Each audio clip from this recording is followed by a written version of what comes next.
找一个3星插头和一个2星插头线，这样给它连接到一起。没想到还有一个很厉害的功能，今天和大家分享一下。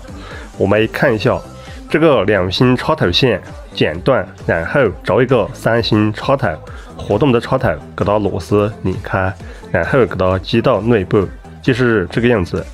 给它连接好以后呢，我们接下来和大家分享，比如家里停电了，用这个逆变器给家里的电器供电，它就起到了很大的作用。比如我们这个接好的插头，把家里的总电给它断掉啊，然后2线插头给它连接家里的任意一个插座的插孔。插好以后，我们器件一定要给家里的总闸给它拉下来啊，然后的话，它就可以和家里的用电器连接。另外，这个3线插头连接这个逆变器插孔，